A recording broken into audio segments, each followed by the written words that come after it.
Assalamualaikum warahmatullahi wabarakatuh. Kembali lagi bersama saya Habib dalam Menges Metro Ngepodcast. Jadi hari ini kita mau ngobrol lagi tentang tema yang menarik, khususnya tentang jaminan kesehatan nasional.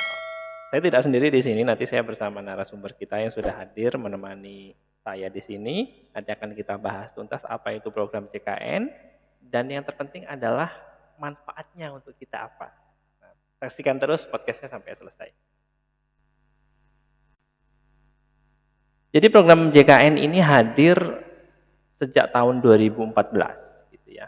Yang mengelola adalah BPJS Kesehatan. Cuman mungkin masih ada di antara kita yang belum paham nih apa sih program JKN itu, kemudian manfaatnya apa. Nah, hari ini saya sudah mengundang narasumber kita yang hadir menemani saya di sini. Beliau adalah kepala bagian perencanaan keuangan dan pemeriksaan di BPJS Kesehatan kantor cabang Metro, yaitu Pak Rendra. Assalamualaikum warahmatullahi wabarakatuh, Pak Rendra. Waalaikumsalam warahmatullahi wabarakatuh. Gimana kabarnya hari ini? Alhamdulillah. Ya, beliau Luar biasa. luar biasa ya. Beliau ini orangnya lihatnya ganteng ya, ganteng. Memang masih muda gitu, masih muda dan beliau sudah berkarir di BPJS sejak tahun 2012 ya, Pak. Sejak tahun 2012 berarti sekarang sudah kurang lebih 11 tahunan nih. Nah, hari ini kita mau nanya nih sama Pak Rendra, apa aja sih, apa itu program JKN, kemudian manfaatnya untuk masyarakat ini apa. Jadi saksikan terus. Jadi Pak Rendra, masyarakat mungkin masih ada yang belum tahu nih, apa itu program JKN. Jadi mungkin sejarah singkat ya, sejarah singkat. Apa sih lahirnya JKN? Orang kan tahunya kan ada BPJS Kesehatan, ada JKN, apa sih? Saya sedikit menerangkan apa namanya? Kenapa sih?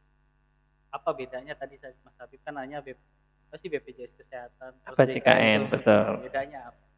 Sebenarnya kalau BPJS Kesehatan itu kan kepanjangan Badan Penyelenggara Jaminan Sosial.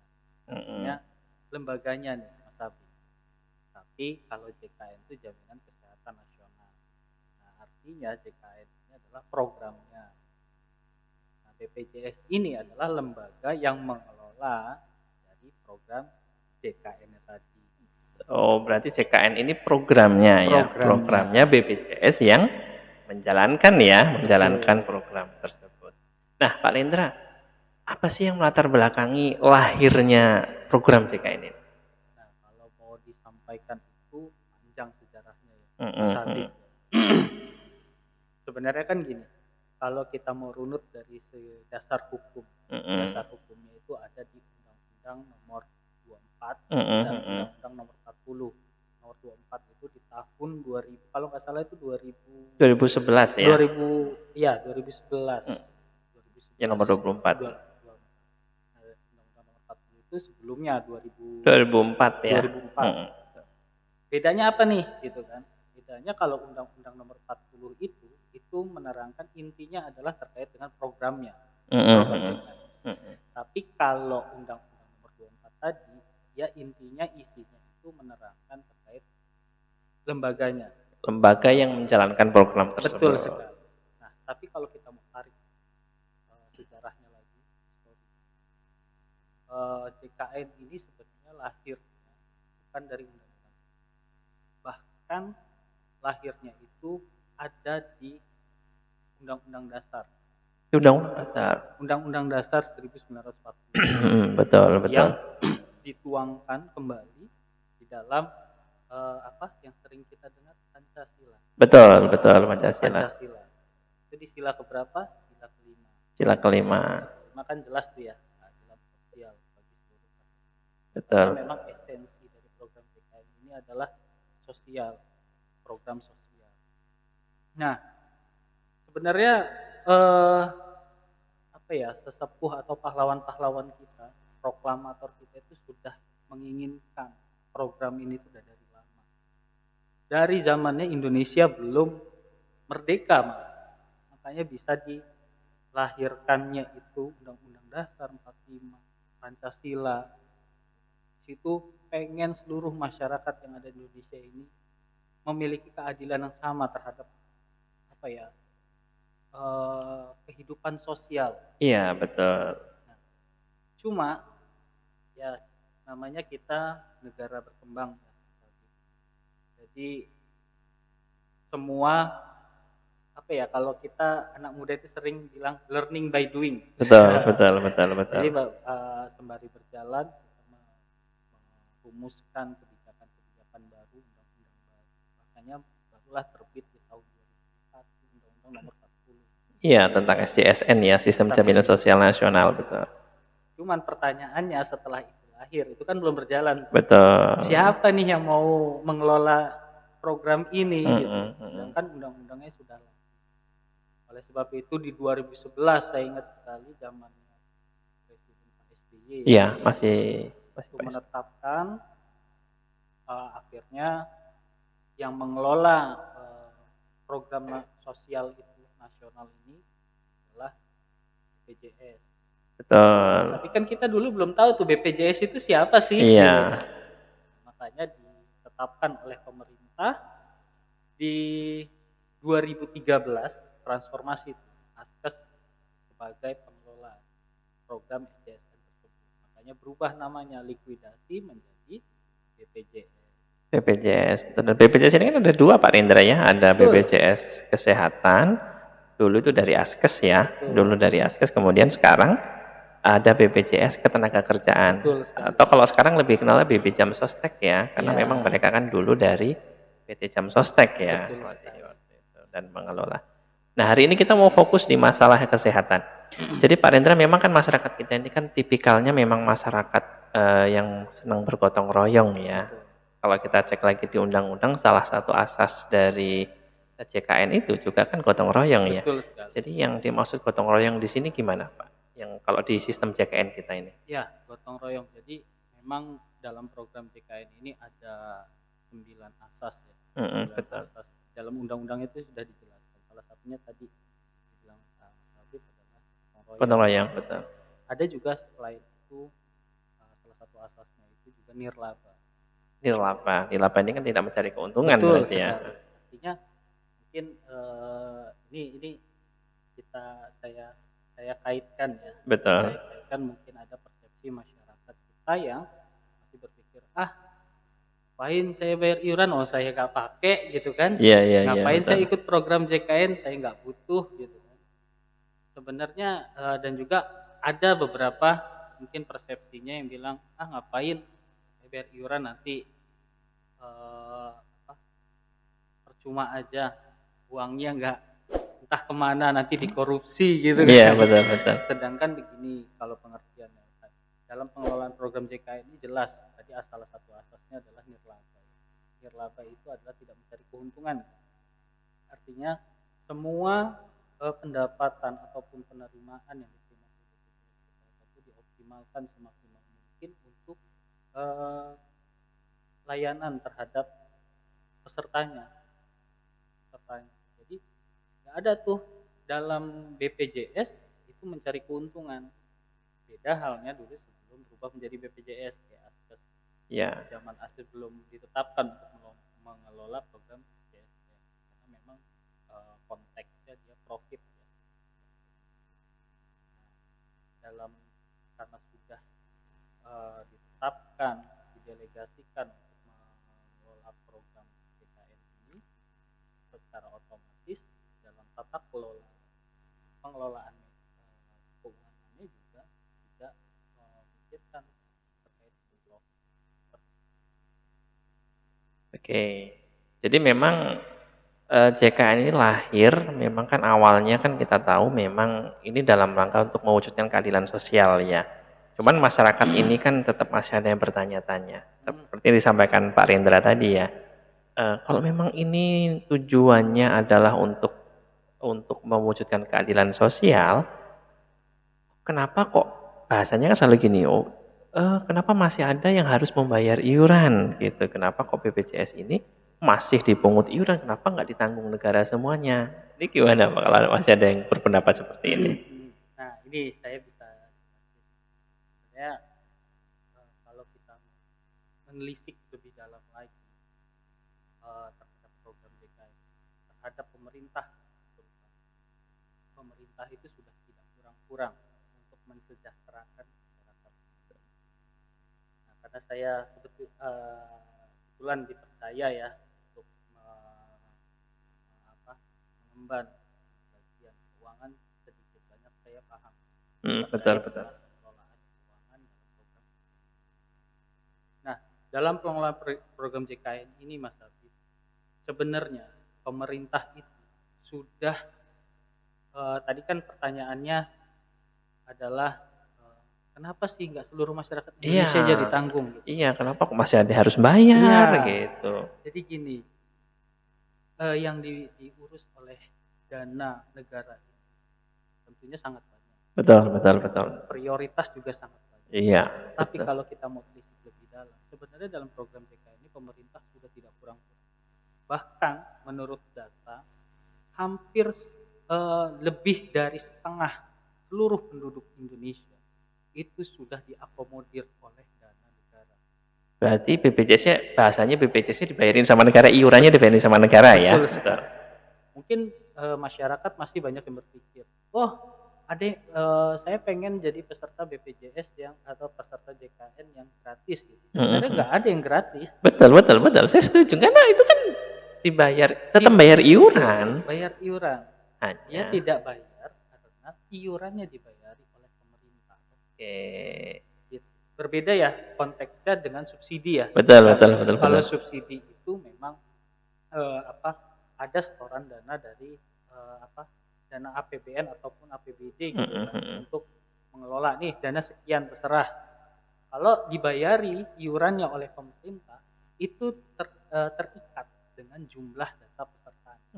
Makanya tadi saya bisa sampaikan bahwa ada datanya bahwa pemerintah ini sudah lebih dari setengah seluruh penduduk Indonesia itu membayari iurannya. Betul. Kepada untuk jaminan pelayanan kesehatan. Betul, betul. Ya, disinilah berarti memang di sini juga poin gotong royongnya, karena memang yang didanai pemerintah ini kalau kita telisik lagi juga memang sebagian besar kan masyarakat yang kurang mampu ya, kurang mampu. Berarti kan kita yang mampu ya, ayo sama-sama nih dengan cara bergotong royong. Karena gini, kalau kita sebagai individu ya, berpikirnya hidup di Indonesia ini kalau tidak ada jiwa patriotisme, tentunya nggak ada Indonesia ini. Betul, betul, betul. Bayangkan saja, tadi Mas Hafiz sudah menyinggung, kita masyarakat kita ini sangat kuat gotong royong, bahkan bisa merdeka pun kita. Salah satu faktornya adalah bergotong royong. Betul, betul. Pahlawan-pahlawan kita itu dengan sukarela gitu kan, bawa bambu runcing, bergerilya untuk melawan penjajah sehingga kita bisa merdeka. Nah sekarang kita udah merdeka nih, untuk diharapkan oleh pahlawan-pahlawan kita dulu mengisi kemerdekaan untuk diteruskan gotong royong. Makanya dalam JKN ini ditemukan konsep untuk bergotong royong. Tadi ada masyarakat, kenapa nggak semua masyarakat aja ditanggung iurannya oleh negara. Tadi saya sudah sedikit singgung, negara ini banyak kebutuhan. Betul. Belum, karena kita sama-sama tahu nih Indonesia ini negara berkembang. Betul. Banyak yang harus ini, mau bangun jalan tol, Iya, betul. mau bikin kota-kota yang metropolitan, betul, seperti betul. itu. Termasuk pendidikan pun kan juga perlu anggaran banyak. Betul. Gitu. Nggak semua itu bisa semua diakomodir, tapi dalam simple kita berpikir, mau kita jual negara ini, gitu kan? Kalau nggak dari kita sendiri untuk bergotong royong, ini konsepnya udah jelas nih, yang tidak mampu, bahkan tidak mampu sama sekali, negara akan menanggungnya. Betul, melalui bantuan iuran tadi. Nah sekarang kita yang merasa mampu, kenapa sih kita nggak mau sukarela menjadi peserta dan cara sukarela untuk membayarkan iurannya setiap bulan. Setiap bulan, betul. Karena dalam pengelolaan JKN ini Mas Habib, tadi karena konsepnya adalah nirlaba, intinya itu seperti ini. Seluruh BPJS ini bertugas kan lembaga keuangan non perbankan Betul, betul. mengumpulkan iuran-iuran itu dalam satu tempat untuk dikumpulkan dan dikeluarkan kepada yang membutuhkan. Yang membutuhkan ini siapa? Yaitu peserta-peserta yang sedang butuh perobatan. Betul. Itu sistemnya udah dibangun sedemikian rupa. Dan kalau berpikir, saya nggak yakin pengelolaannya bagus, kita diawasi. Diawasi bukan hanya dari pemerintah, internal pemerintah, juga dari banyak, bahkan BPK masuk, KPK, bahkan publik pun bisa tahu, karena kita memang dalam undang-undangnya jelas sebagai lembaga publik. Betul. Nah, ngomong-ngomong masalah iuran tadi paling terakhirnya kan tadi itu bahwa BPJS kan memang saya setuju memang nggak ada yang gratis, memang bukan gratis, tapi memang ada yang dibayarkan pemerintah, ada yang memang kita harus bayar sendiri. Betul. Yang bayar sendiri itu ya bisa yang bayar bulanan ya, yang kita sebut sebagai peserta mandiri, kemudian ada yang dipotong gaji, biasanya ini untuk pegawai baik pegawai swasta, PNS ataupun aparat ya TNI atau Polri.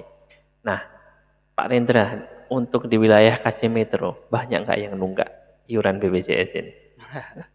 Kalau untuk sepil datanya, coba sepil datanya. Sepil datanya itu lumayan, sudah sangat banyak. Untuk satu segmentasi saja, peserta mandiri. Mandiri ya, kita coba sepil yang mandiri dulu aja ya, yang mandiri. Ada berapa Pak yang mandiri ini untuk wilayah Metro, kantor cabang Metro. Metro itu berarti mana aja Pak? Kebetulan kantor cabang Metro ini wilayah kerjanya ada 6. Metro, Lampung Timur, Lampung Tengah, Mesuji, Tulang Bawang Barat. Dan mau ingin tahu berapa tunggakan dari peserta? Berapa Pak? 231 miliar. 231 miliar. Wow. Ini yang baru yang mandiri aja ya. Pesertanya berapa? Dari itu sekitar 341 ribu jiwa. 341 ribu. Luar biasa ini ya. Artinya apa kalau kita lihat data seperti itu? Artinya masih banyak ya. Kita tahulah mungkin tunggakan itu terjadi ada beberapa faktor. Betul. Bukan hanya karena kemampuan dari masyarakat kita untuk membayar. Tapi kalau dilihat segitu banyak datanya, mungkin bisa kita amati atau kita simpulkan dari kesadaran. Betul, kesadaran ya, betul. Kesadaran dari masyarakat kita terhadap utamanya adalah kesehatan. Betul. Ya, kita bisa tahulah Mas Habib ya, masyarakat kita ini kesehatan itu belum menjadi hal prioritas utama. Betul. Gitu kan. Lo ya intinya bisa makan dulu gitu kan. Iya, betul. Padahal dengan kalau kita tidak memprioritaskan kesehatan itu bisa jadi kita pun nggak bisa makan. Betul. Kita tidak bisa bekerja, tidak bisa mencari rezeki. Itu yang saya harapkan sebenarnya, kita bangun kesadaran bersama bahwa kesehatan itu sangat penting. Kesehatan itu.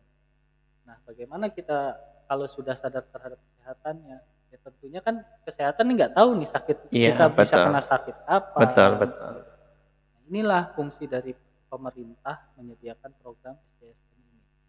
Betul. Agar menjamin masyarakatnya di saat dia sakit, gitu kan, udah ada yang menjamin untuk biaya perobatan. Betul. Karena kita tahu Mas Habib, untuk biaya ya apalagi kalau mau disandingkan dengan faktor ekonomi ya, inflasi, otomatis saat inflasi itu bertumbuh, jangankan pangan ya, kesehatan juga pasti akan bertumbuh inflasinya, biaya untuk perobatannya, iya kan? Betul.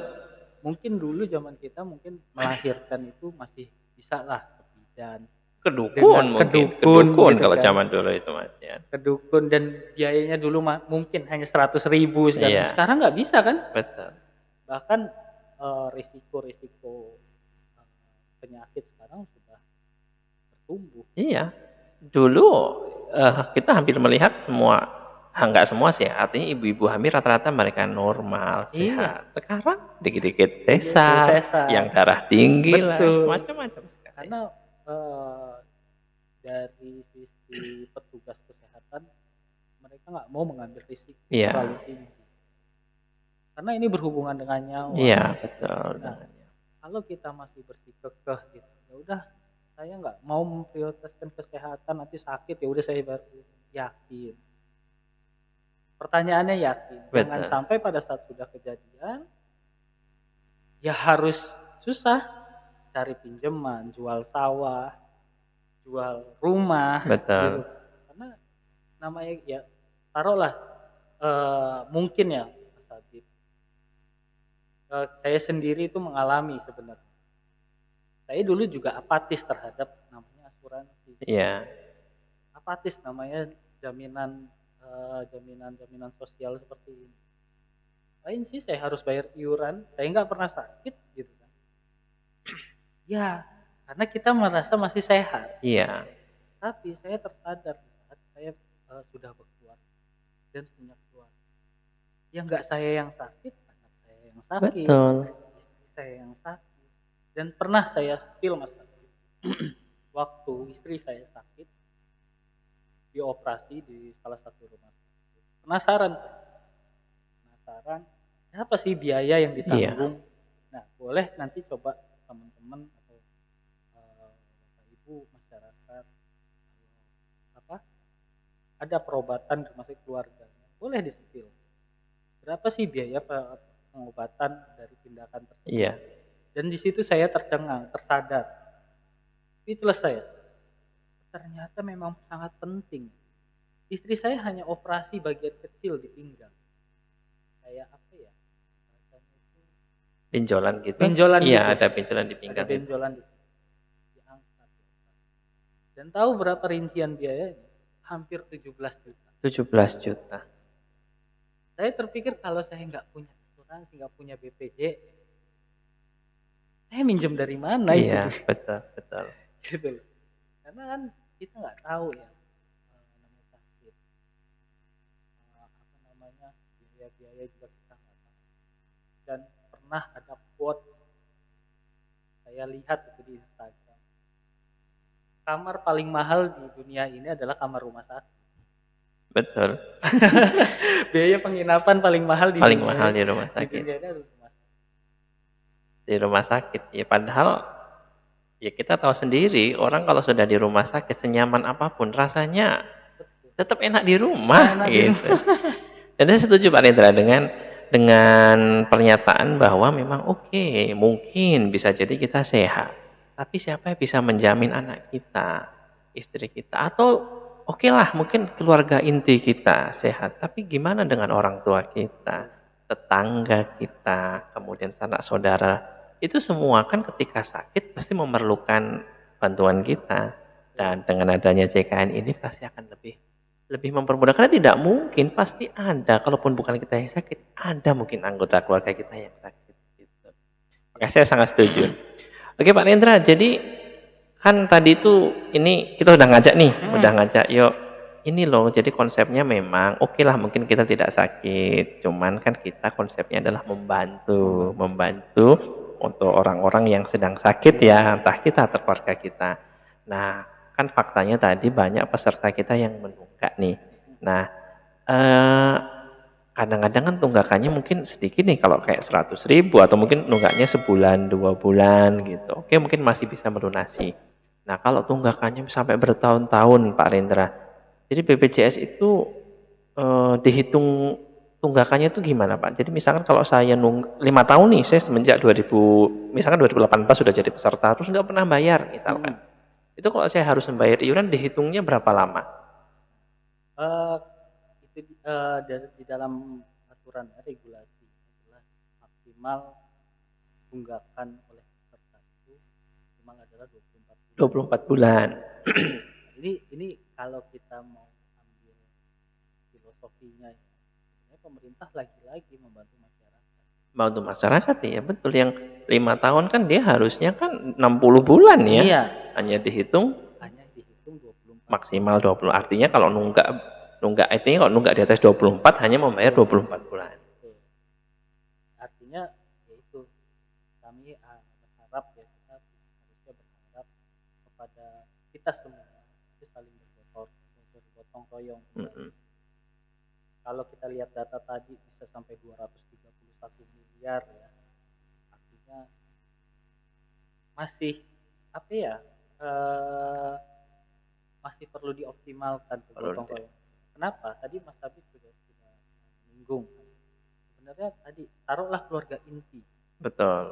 Sekarang kalau ada pertanyaan tadi kan banyak tuh persepsi masyarakat. Buat apa saya bayar? Saya nggak pernah rumah sakit. Ya keluarga saya juga nggak sakit. Taruhlah keluarga tidak sakit. Pribadi diri kita juga nggak sakit. Tapi tadi seperti yang saya jelaskan, konsepnya itu BPJS ini mengumpulkan semua iuran untuk membantu orang yang sakit. Artinya di saat kita terus membayar iuran tapi tidak menggunakan haknya di rumah sakit atau kita lagi nggak sakit, sehat-sehat saja, artinya kita terus bersedekah. Betul. Setiap bulan. Dan saya juga malah senang Pak, karena memang siapa sih dibayar berapapun siapa yang mau sakit. Iya. Artinya kan kita secara tidak langsung setiap bulan kita diwajibkan membayarkan iuran itu, kita diwajibkan untuk sedekah. Baik, untuk sedekah, betul. Karena kalau mau dihitung Mas Habib, pernah dihitung oleh ahli aktuaria. Betul. Sebenarnya dalam pengelolaan program JKN ini, sekali peserta itu berobat, khususnya ya dalam tindakan operasi jantung. Iya, yang tindakan-tindakan besar ya. Iya, operasi jantung. Itu membutuhkan sekitar 5.000, kurang lebih 5.000 jiwa yang 5.000 jiwa sehat dan membayarkan iuran untuk menanggung satu operasi jantung, misalkan kasus jantung ya. Wow, luar biasa. Artinya kalau kita, persepsi kita, pemikiran kita ya, seluruh masyarakat Indonesia ini harus hanya menghitung untung dan rugi, pasti nggak akan berjalan program. Iya, betul, betul. Karena tadi satu yang berobat membutuhkan gotong royong dari 5.000 orang. 5.000 orang. Itu baru kasus jantung. Baru kasus jantung. Bagaimana dengan kasus yang lain? Kemoterapi kanker, cuci darah. Cuci darah. Itu yang itu makanya yang perlu kita sadari bersama. Betul, betul. Bahwa program ini sampai dan manfaatnya sampai. Dan juga jangan sampai, terutama banyak nih kasus yang enggak istilahnya penyakit atau tindakan untuk pelayanan kesehatan yang enggak tiba-tiba seperti melahirkan. Betul, tadi melahirkan. Sebenarnya kita sudah tahu kita akan membutuhkan pelayanan kesehatan, tapi masih ada aja toh yang nanti aja daftar BPJS-nya, tunggu sebulan lagi mau lahiran, gitu kan? Iya, betul. Padahal itu sudah sesuatu yang sudah jelas ya, namanya jelas. Melahirkan itu. Dan ditambah lagi, jika sudah melahirkan, sudah daftar gitu kan, sudah bayar iuran gitu. Iya. Pertama, sudah sehat, sudah lahirannya sukses, anak sehat, istri sehat, gak dibayar lagi iuran. Nunggak ya. Lagi. Nah itulah kondisi-kondisi yang terjadi sebenarnya. Jadi perlu kesadaran. Kalau ditanya, mungkin ada yang bertanya, apa peran BPJS terhadap tunggakan? Upaya-upaya apa? Upaya-upayanya. Upaya-upaya sebenarnya kami sudah melakukan. Kami itu ada petugas telecollecting. Telecollecting berarti nagih ya Pak? Nagih. Nagih telecollecting itu melalui telepon. Ada kader JKN itu di masyarakat ya? Di masyarakat. Kita hire mitra untuk menjadi kader JKN. Betul. Untuk mengunjungi peserta-peserta kita yang menunggak. Betul. Untuk mengedukasi bahwa iuran ini penting loh untuk bersama. Untuk kita semua. Jadi kalau kita hanya berpikiran untuk mencari untung dan rugi, ya memang tidak akan pernah bisa masuk. Betul. Namanya juga jaminan sosial. Betul, sosial, betul ya. Sosial kita. Nah, dulu sebelum ada program JKN ini, kita bisa lihatlah, perhatikan bersama. Masih banyak masyarakat kita yang enggan, takut berobat. Baik itu ke puskes, ke klinik, bahkan ke rumah sakit. Betul. Takutnya itu bukan karena takut dokter. Takut walaupun biayanya. ada ya. Iya, takut biayanya Takut pasti. biayanya. Nyari pinjaman dulu. Nah sekarang dengan adanya program PKN ini nggak perlu mikir, hanya bayar iuran paling tinggi 150.000, udah bisa nginep itu di Kelas 1 itu Pak. kelas 1 kan? Ya, 150.000 kelas 1 Kelas ya. 1. Betul. Udah bisa nginep itu di rumah sakit. Padahal tadi quote saya sandingin dengan quote tadi tuh, Iya, penginapan paling mahal di dunia rumah sakit. betul. Nah, kita cuma bayar 150.000. Nah, itu yang harus kita sadari. Oke.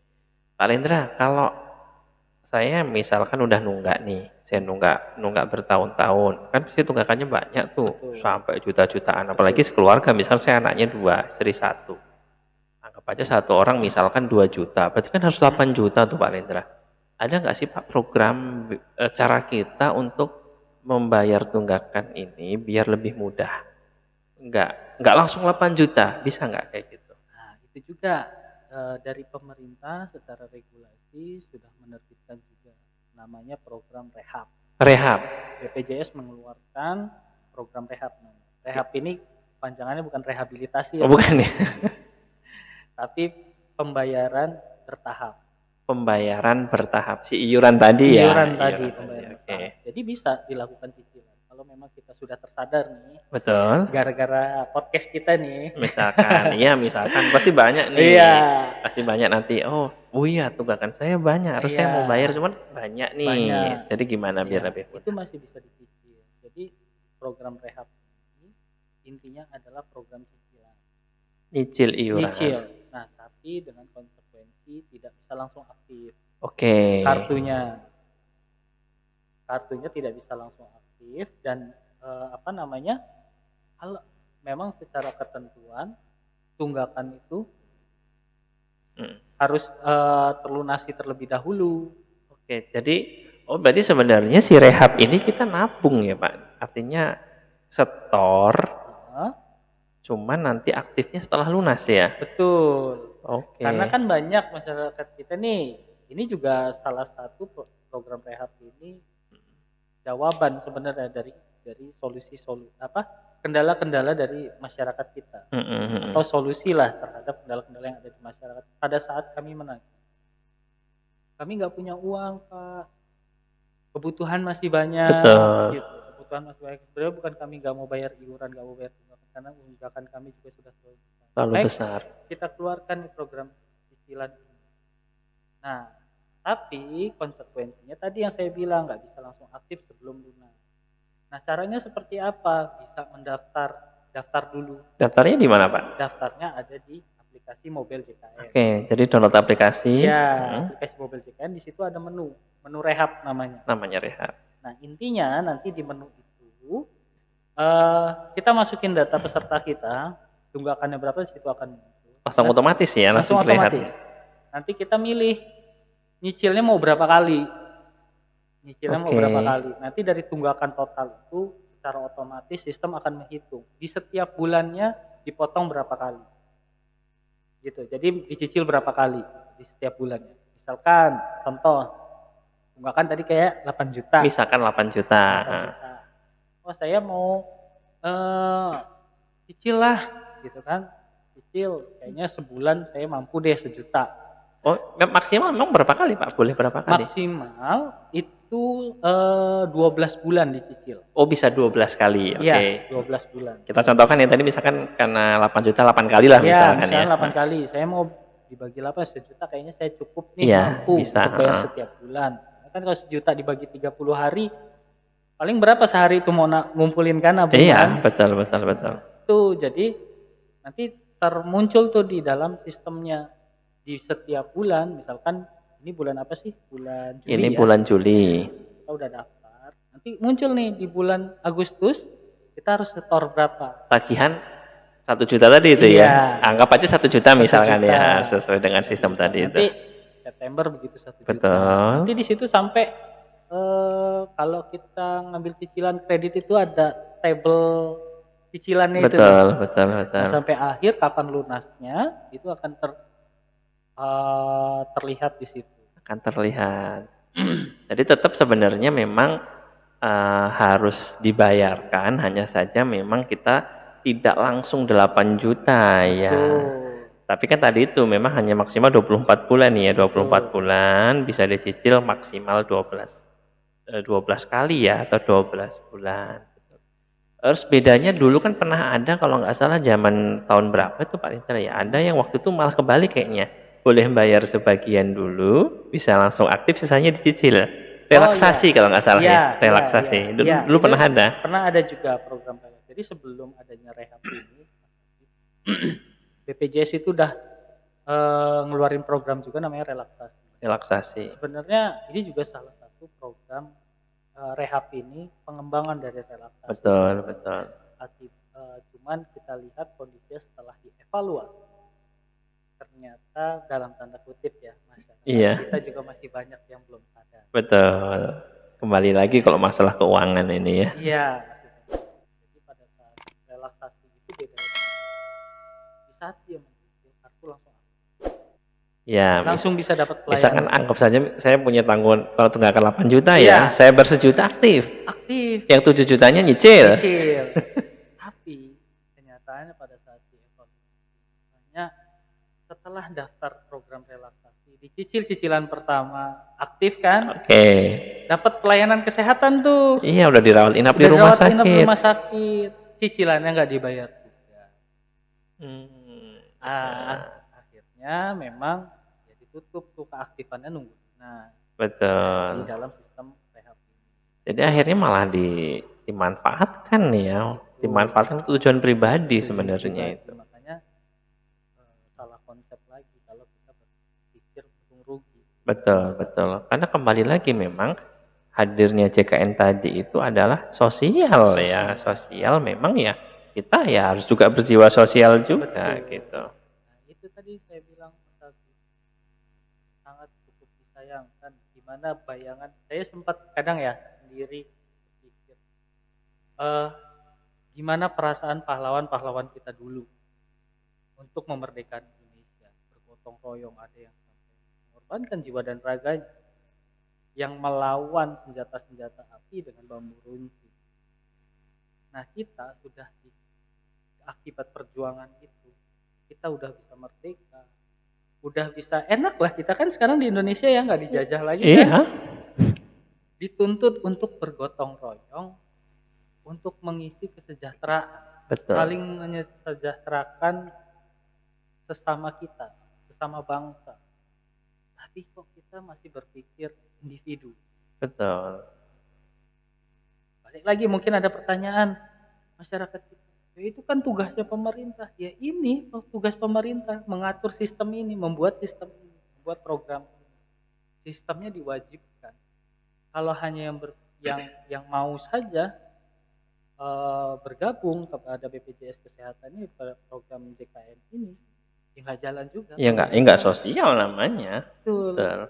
Karena sosial itu pasti diwajibkan. Tapi kan pemerintah juga nggak angkat tangan, maksudnya tidak melepas penuhnya, karena buktinya masih ada tuh yang dibantu oleh pemerintah. Sekarang gini deh, saya bisa ambil analogi, kita sama-sama berpikir logika. Kalau seluruh masyarakat Indonesia kita mau, udah ditanggung semua, oke ditanggung. Betul. Kami tanggung semua. Sumber pembiayaan dananya dari mana? Negara itu. Pajak.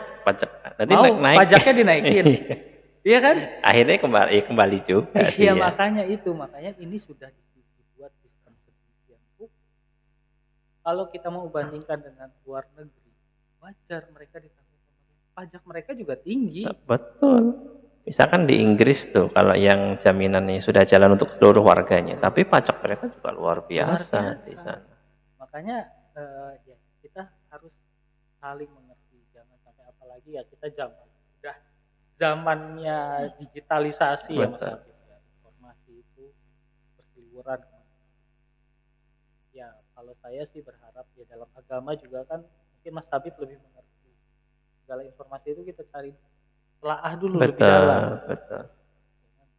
Kita nggak tahu loh informasi itu. Iya, konfirmasi lah Pak, jangan ditelan mentah-mentah. Sebenarnya kalau kita mau tahu dalam konteks program listik lebih dalam, luar biasa pemerintah. Udah sangat luar biasa dalam mau mensejahterakan masyarakat. Karena saya terbayang ya itu tadi, saya pengalaman diri saya sendiri saja, istri berobat hanya operasi kecil aja segitu. Betul. Gimana harus cuci darah? Cuci darah itu seminggu 2 kali kan Mas Habib? 2 kali. Ya ada yang sekali, ada yang 3 kali. Ada yang 3 kali. Terus kalau kita bayar pribadi, berapa coba? Sekali 1 juta itu Pak Rendra. Masya Allah. Iya, sekali 1 juta itu. Bayangkan, berarti sebulan 8 kali misalkan, 8 juta. Setahun sudah berapa? Iurannya mungkin kalau lebar kelas 3 cuman 35.000. Nah, saya klarifikasi dulu nih Mas Habib. Iya, gimana? Jadi iuran untuk peserta mandiri ini kan terbagi ya 3 kelas ya. Iya, ada kelas 1, kelas 2, kelas 3. Kelas 1 itu berapa? 150.000. Kelas 2 100.000. Dan kelas 3 ini bukan 35.000. Oh, tapi masyarakat tahunya 35 itu Pak Rendra. Nah, tuh sebenarnya iuran kelas 3 ini 42.000 Mas. Oh, terus yang 7.000? Yang 7.000 itu pemerintah bagi 2. Masih membantu lagi Masih bantu lagi. Antara pemerintah pusat dengan pemerintah daerah 7.000 tadi bagi 2. Jadi sebenarnya 42.000, tapi yang dibayarkan masyarakat 35, yang 7.000 ini dibagi 2, subsidi dari pemerintah ya. Ya, ini baru subsidi ya. Betul. Gitu, subsidi. Kalau yang tadi ditanggung penerima bantuan. Itu bantuan iuran. Ini subsidi dari pemerintah. Sebesar dari pemerintah daerah itu sebesar 2.800. 2.800. Sisanya pemerintah pusat itu sisanya sekitar 4.000-an. 4.200 ya, 4.200. Artinya kalau masyarakat kita mempertanyakan di mana peran pemerintah, ya sudah sangat banyak. Sudah banyak sekali. Belum dia menanggung yang tadi saya bilang setengah lebih penduduk Indonesia, ditambah lagi untuk peserta mandiri yang kelas 3 itu ditanggung juga subsidi. Artinya kalau sekarang peran kita deh masing-masing individu. Kalau kita pengen negara kita ini terus cepat berkembang menjadi negara maju, kita juga harus aware terhadap yang berhubungan langsung dengan itu. Betul. Saya ambil perumpamaan, nggak usah jauh-jauh deh dengan terkait dengan PKN. Di individu kita buang sampah. Iya. Itu aja kita masih belum sadar. Padahal untuk lingkungan kita, untuk Indonesia juga. Iya kan kembali ke negara kita juga ujung-ujungnya. Karena kan dari sampah itu kan akhirnya nanti macam-macam itu dampaknya. Betul. Nah, artinya kesadaran kita terhadap orang lain, terhadap sosial ya, hubungan sosial kan ya harus ditingkatkan. Ya kalau kita buang sampah, mungkin sepele, buang bungkus permen satu nggak berdampak apa. Cuman kalau seluruh masyarakat Indonesia berpikir kayak gitu, 1 bungkus permen kita buang sembarangan, yang gunung juga kan sampahnya. Kalau nggak dimulai dari kita sendiri, ya nggak akan berjalan. Jadi memang intinya kesadaran ya Pak Rendra. Ya, menarik obrolan kita hari ini. Jadi memang intinya adalah kesadaran. Karena memang dari programnya sudah jelas nih skemanya seperti apa, bentuknya seperti apa, dasar hukumnya seperti apa. Kemudian kita juga sudah memfasilitasi ketika menunggak, cara ngelunasinya gimana, ketika tidak mampu sebesar itu kita masih fasilitasi dengan cara rehab ya. Sekarang tinggal kembali kesadaran. Sedikit ya Mas Habib. Oke, gimana? Mungkin juga ada nih dari masyarakat. Bukannya kami ini nggak sadar, bukannya kami ini nggak mau bayar, tapi ya males loh mau jalannya bayar iuran, gitu kan? Males mau jalan ke depan, ke banknya. Gitu. Iya. BPJS juga sudah memfasilitasi sebenarnya untuk pembayaran iuran itu lebih mudah. Kalau kita sering lupa itu setiap bulan kan, ada untuk bisa dilakukan auto debit. Iya, auto debit, potong ya dari rekening ya langsung. Kita. Oh iya betul. Yang penting ada saldonya ya. Yang penting ada saldonya, itu balik lagi. Kalau kita sudah mendaftar auto debit tapi kira nggak ada saldo, nggak ada saldo nggak bisa ke debit. Iya sama saya. Nah, itu akar masalahnya memang tetap di kesadaran. Kembali ke kesadaran ya. Bahkan sekarang kan udah digital, udah melalui HP aja bisa bayar udah. Betul. Masyarakat kita udah kenal mobile banking kan. Banyak di e-commerce juga bisa, mobile banking juga. Udah banyak sekali. Ya sekarang loh ibu-ibu aja udah paham belanja online. Iya, betul. Bisa loh belanja di bayar iuran di e-commerce itu kan. Di e-commerce itu yang Iya. yang di merah, yang di biru ya, yang di hijau. Nggak boleh itu ya? Nyebut merek ya. Sini. Nanti kena ini nanti. Kena copyright kan? Nggak disponsori ya kita ya. Gitu. Iya. Jadi, semua itu tinggal kesadaran. Fasilitas Oke. kalau kita udah sadar dan mengerti ya akan pentingnya membayar iuran dan manfaatnya dari program JKN ini, ya, insya Allah dan saya yakin lah, ini program akan bisa terus. Betul. Tapi kalau kita masih tidak sadar secara individu kita dan menularkan kepada orang lain, saya yakin juga program ini tidak akan berjalan. Tidak akan jalan. Sekarang pertanyaannya kita tanya pada diri kita sendiri, maukah kita program JKN ini hilang? Oh iya pasti nggak mau. Karena kalau saya merasa lebih banyak manfaatnya. Iya. Kalau kita sepakat mau hilang ya konsekuensinya adalah kembali seperti dulu. Iya, Kita zaman. takut untuk berobat, gitu kan. Kita harus berhutang untuk berobat. Itu yang perlu kita sadari. Itu sih Mas Abi. Oke, menarik Pak Rendra.